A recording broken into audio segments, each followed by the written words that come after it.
Yes. So how does one approach talking about wisdom?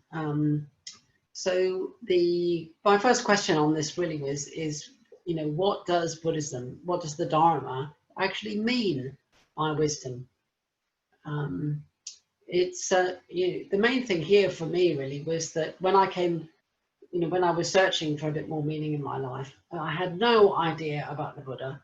I had absolutely no idea about the Dharma. And I had no idea that the Sangha existed. And particularly, there was really nothing in my life other than people I admired, which gave me any sense that there was something really much beyond ordinary human wisdom or ordinary human kindness. So the Dharma involved a complete awakening, really, to all of those qualities. And I'm afraid I'm going to use the golden thread as a metaphor as well. I'm going to start with a poem by William Stafford, which is, I think, one of the first places I heard about it as a metaphor.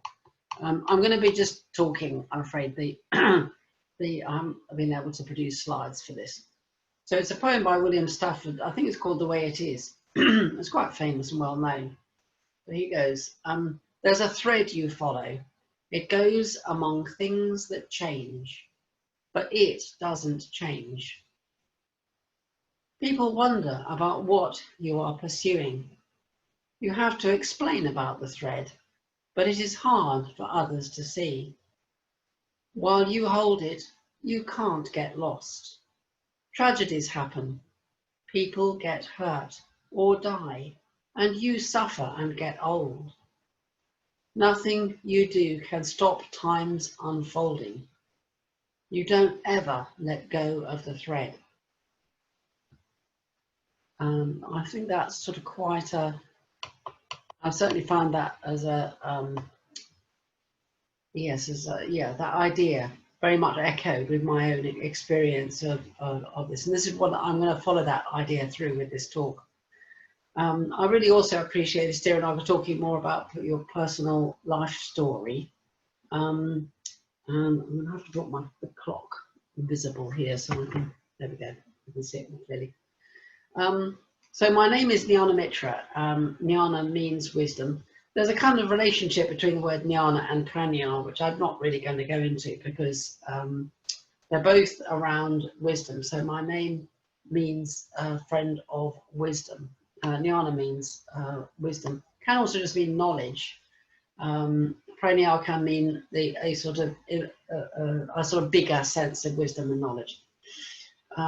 But I think the main thing about having a name which is sort of friend of wisdom or wise friend was that I did not think of myself in any way as exemplifying wisdom or even being able to become wise. I don't quite know what I thought of myself as, but it definitely wasn't that. My preceptor at the time said, only wisdom will transform your dukkha, the unsatisfactoriness in your life. And I do remember that to this day. So, you can make things a little bit more comfortable. You can become a bit happier. You can ease out some of the wrinkles in your life through practice. But really, you need wisdom to be able to really see and really discriminate. I would also say that throughout this, I don't think wisdom is a quality you can push. You do need virya, you do need shraddha, you do need these balancing qualities. I see wisdom as a very much more receptive quality. It's about having the faith to be open to wisdom arising. So yes, it's just, for me, it's a kind of, it's something I need to be open to happening. I need to be open to my views about things disintegrating and something else emerging.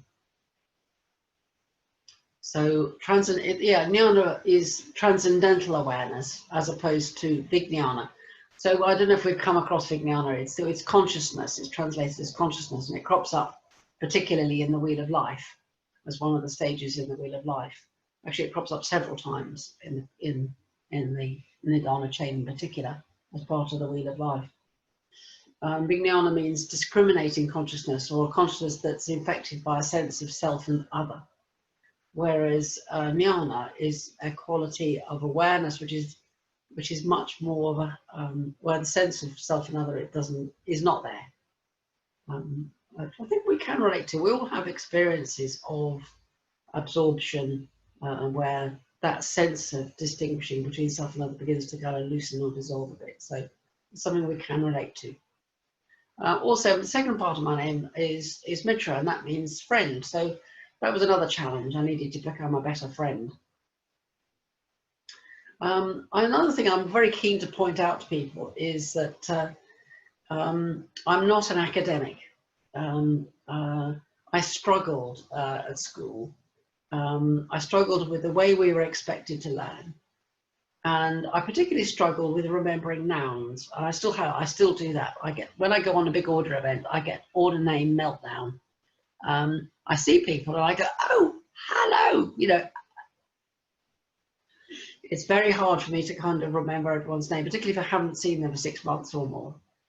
Even quite people I know very intimately, I might forget their name on the spur of the moment. So this has been a struggle for me.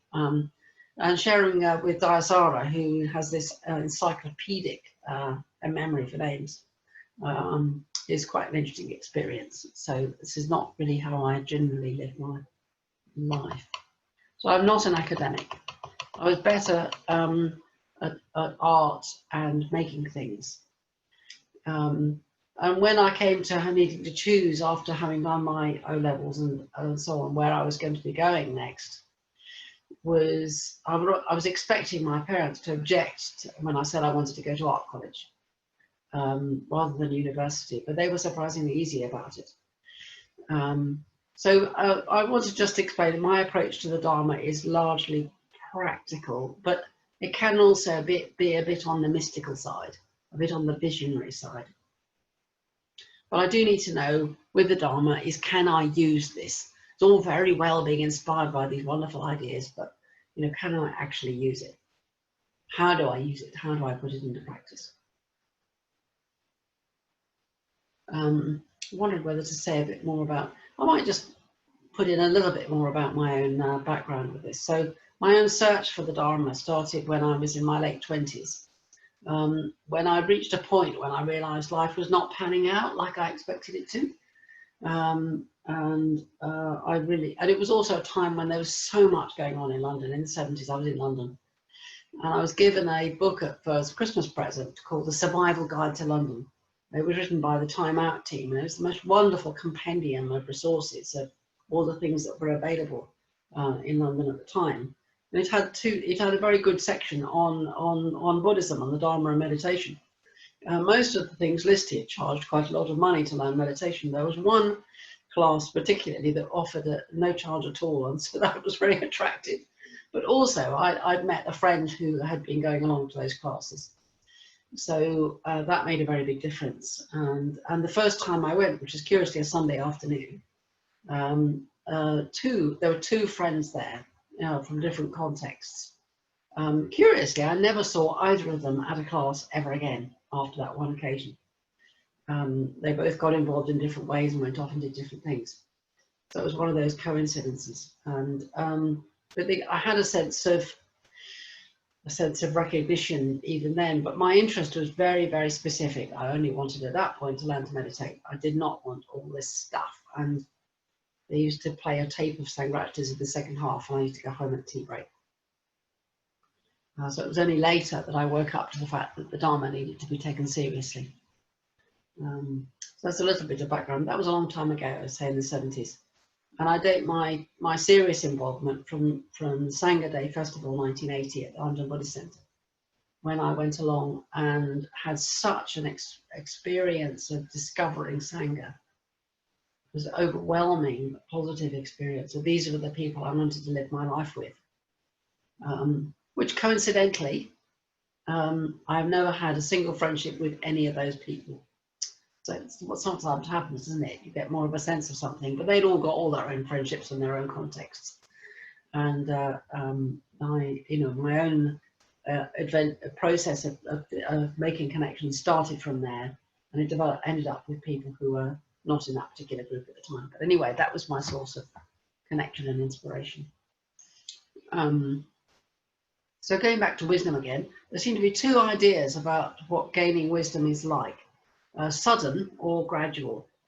So I've got another quote here from, I was going to show this as a picture, so I'm going to have to do the direct method. So I have some of there's a wonderful, these were Mitrata publications, this is from 1979 on the Five Spiritual Faculties. And I've got a little quote from there, which is, which I could actually send these out later. Okay, we're going, following my notes, trying to follow my notes. So dictionary definition of a faculty, well, is, as Bertie Banks mentioned before, it's a power. So it's an inherent mental or physical power. I think that's really interesting and worth reflecting on. It's like a capacity. So in the booklet, it says our first experience of wisdom is usually a flash of insight, illuminating our mental landscape. And so this is the sort of southern version. Gradually, such flashes become brighter and more frequent until eventually we see the world continually from the standpoint of wisdom. I would say that that's not necessarily been my experience of wisdom. There have been a few of those, but in a way I wouldn't necessarily describe them as flashes. So it's interesting, isn't it? But there's another way of approaching the five spiritual faculties as a mandala pattern of balancing faculties, i.e. powers. Mindfulness at the center, as we've been said. You can never have too much mindfulness. Wisdom and faith balancing each other on one axis, and meditation and energy balancing each other on the other. None developed at the expense of another, balanced, harmonious growth. So wisdom plays part of the role of helping to balance. So wisdom is a power. I think the poem by William Stafford expresses that very, very well. It's like a golden thread that we hold on to, which becomes stronger and more substantial as we practice on the path. So I would like to, my own particular progress, I would say, is that I obviously, when I first came along, really admired the order members I was meeting. And my motivation was, how can I have that experience instead of this one? Okay?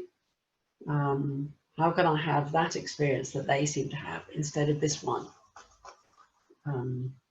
I was sold on Sangha talks, which opened a vast landscape of spiritual potentiality. I wanted that because my current experience was frustrated, conflicted, and painful.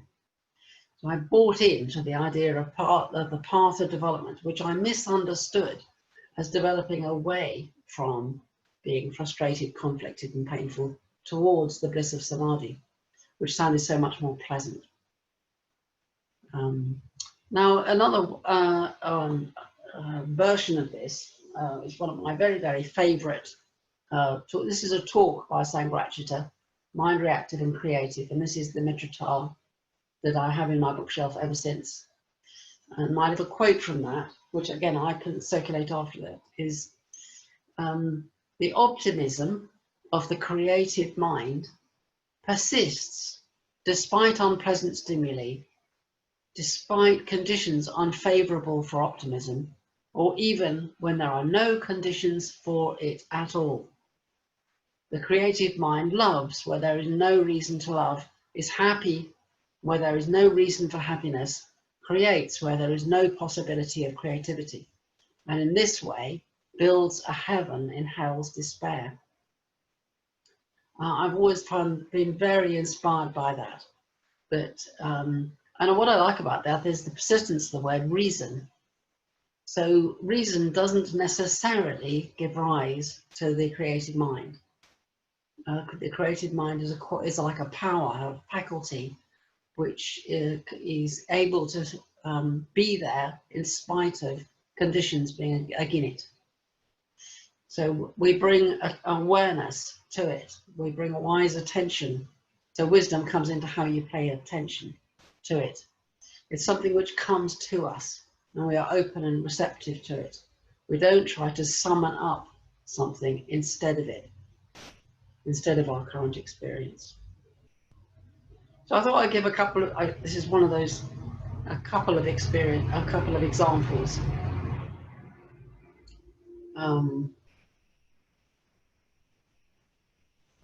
It's gone a bit too far. These are quite practical examples.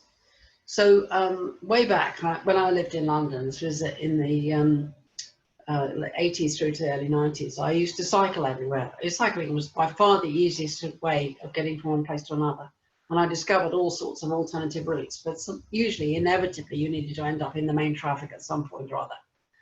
And what happened was that when you're cycling, your energy gets up, doesn't it? You really, you're on it. And of course, I was a lot younger back then. So I always used to cycle a bit like a maniac. And I would find I'd be very prone to getting irritated with drivers. And, things used to happen. The classic things would happen with driving.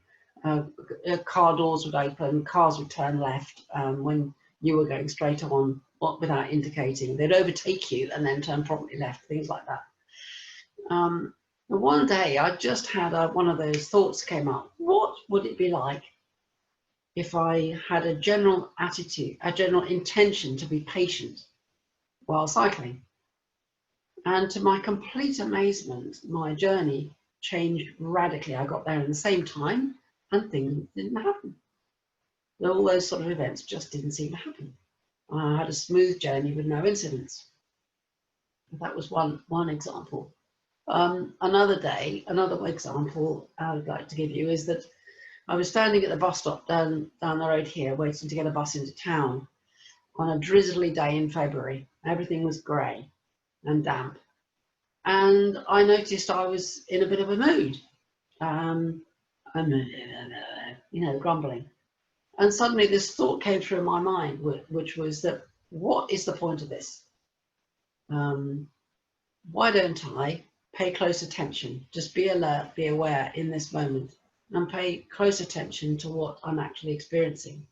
And to my surprise, joy arose. Just like that. I began to see how shiny everything was, the subtleties of the colours. And I vowed never to grumble about the weather ever again after that. So that's been a really transforming experience. Sometimes people find it a bit annoying. I won't grumble with them. But I refuse to go into that. I'm running into time problems. So another few minutes.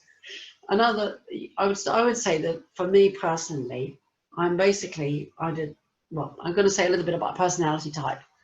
So the core poisons in Buddhism are greed, hatred, and illusion. We're all very familiar with that. And in Buddhism, we are described as a greed type, i.e. somebody with whom the poison of greed is particularly dominant, or a hate type, someone with whom the poison of hate is more predominant, or a deluded type, someone who is fundamentally kind of confused and a bit foggy. And I would say definitely that I fall more into that. I'm often more kind of confused and uncertain. So becoming sort of decisive and certain can be quite difficult for me. The positive side of being a deluded type is that you develop a strategy of speculation, coming up with ideas to get you out of the confusion. So I'm very much a speculative type. As my friends will know, I tend to come up with ideas and have intuitions and visions and things like that, and drive them crazy because I keep changing my mind. But that's the positive side of it. I find that really useful to work on, to identify the fogginess in my experience and then learn what it is I needed to do to cultivate the opposite. I also really appreciated exploring personality types. So Sangha does talk a bit about that. He very much draws from Jung and the idea of the sort of fundamental aspects of personality that Jung clarified.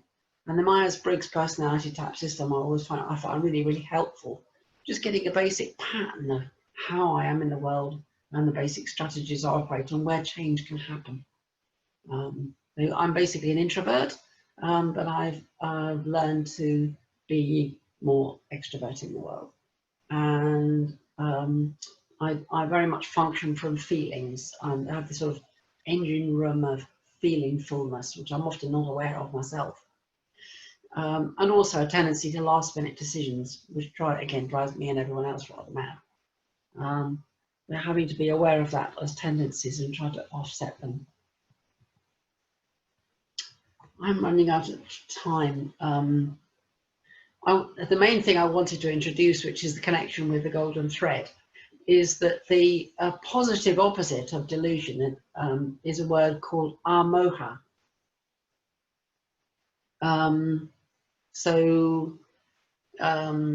This comes from one of the other sources I was going to share with you, which was Subhuti's book, Mind in Harmony.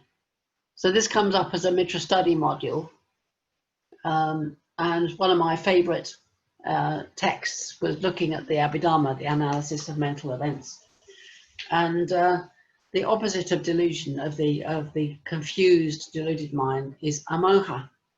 Now, the translation of amoha is just really not very satisfactory. I say non-delusion just doesn't give it very much appeal. And but eventually, I'm okay to go on for another few minutes.